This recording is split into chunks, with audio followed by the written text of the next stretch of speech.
Hey everyone, welcome to the next in our series of the Chapter 5 practice test videos. This time we're looking at the second free response question, which is another take on the fence problem, which is so classic in AP Calculus. So let's get started right now. You're constructing a pen for goats, pigs, and cows. In order to minimize construction costs, the pens are built so that each pen shares at least one fence with another pen. See the diagram. You would like to maximize the area of the pens with only 1,000 feet of fence. See the diagram on the right. So let's write an equation that models the area in terms of x, the side of the pen. So if I let x be the side of the pen, like this, well, there's actually 4 segments which are congruent to x, and we would set the length of the pen to be y. So that covers it. We've measured every piece of fence that we're going to use here in our pen, our triple pen, and now we have to write our mathematical model. So our mathematical model, f of x, that's going to be equal to the 4x lengths plus the 2y lengths. Well, that's not really good enough because we don't really have f of x. We have f of x and y. So we can use this second equation here. We've got 1,000 feet of fence. Oh, yeah, I just noticed this shouldn't even be f of x. This is just the amount of fencing that we have. And that's equal to 1,000. The area that we want to maximize,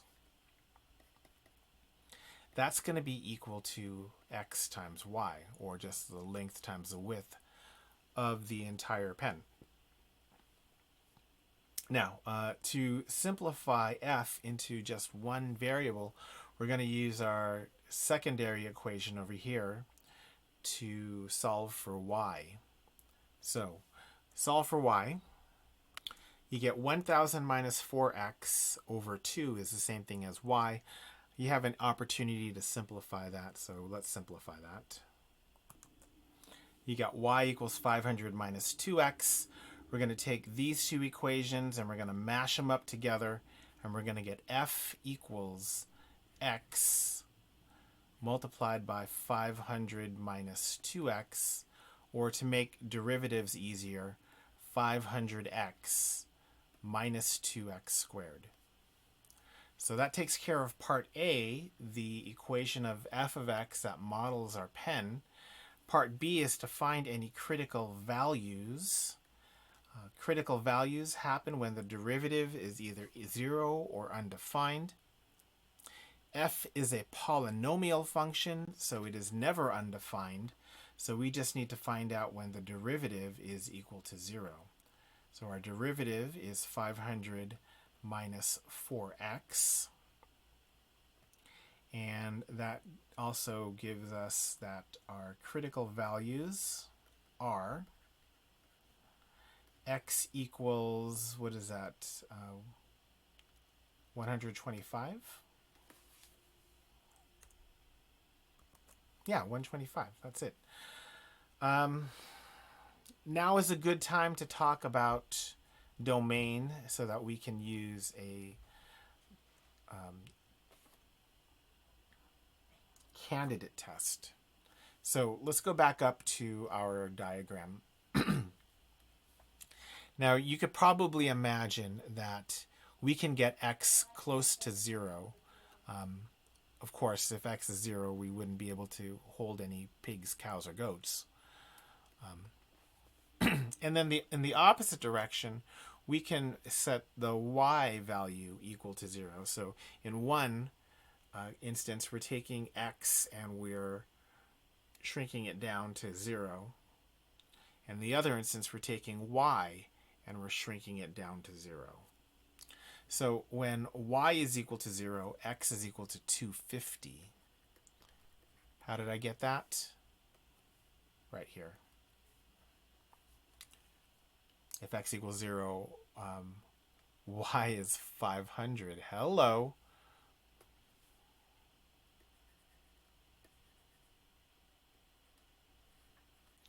All right, so that gives us our domain. Yeah. Oh, no, no. I'm totally backwards. When y is 0, x is 250. Gosh, I knew that was right. 250. Okay, there we go. And since we have a domain here for x and y, we can use our critical or our candidate test. So let's assemble our list of candidates. Our candidates are 0, 125, and 250. And we want to test, we want to figure out what is the area here. And our area is f of x.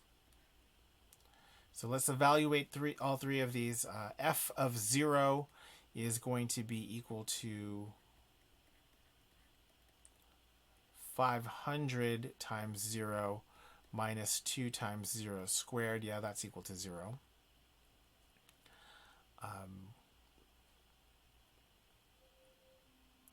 125, f of 125, that's going to be equal to 500 times 125 minus 2 times 125 squared.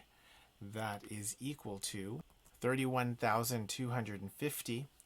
And finally, f of 250, that's going to be equal to 500 times 250 minus 2 times 250 squared.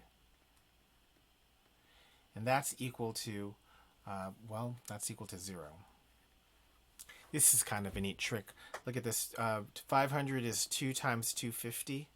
So this first term is 2 times 250 times 250. The second term is 2 times 250 times 250. That gets us zeros. So, analysis. Min. Max. Min.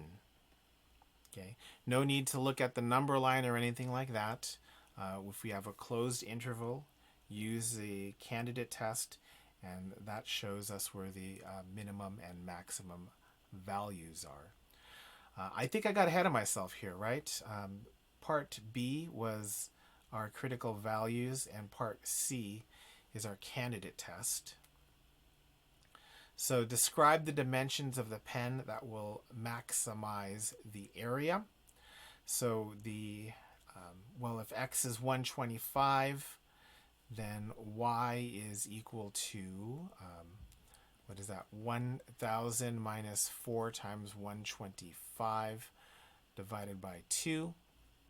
4 times 125 is 500. 1,000 minus 500 is 500 divided by 2, and that's 250. So I think we're ready.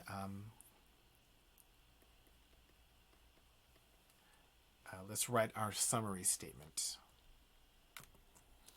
The pen has maximum area when the dimensions are 125 by 250 feet. I know it didn't ask for that maximum area, but I'm kind of curious, what is the maximum area? So area is my f function. So let's figure out f of 125. Oh, no, we already did that. The maximum area is 31,250 square feet. So that gives us a nice summary statement. And let's just check. Did we write our equation? Yes. Did we find our critical values? Yes. Did we describe the dimensions and justify that mathematically? Yes, we did all of that. So we're done with this question on finding a fencing problem. So good luck, everyone, and have a good time with your calculus. See you next time.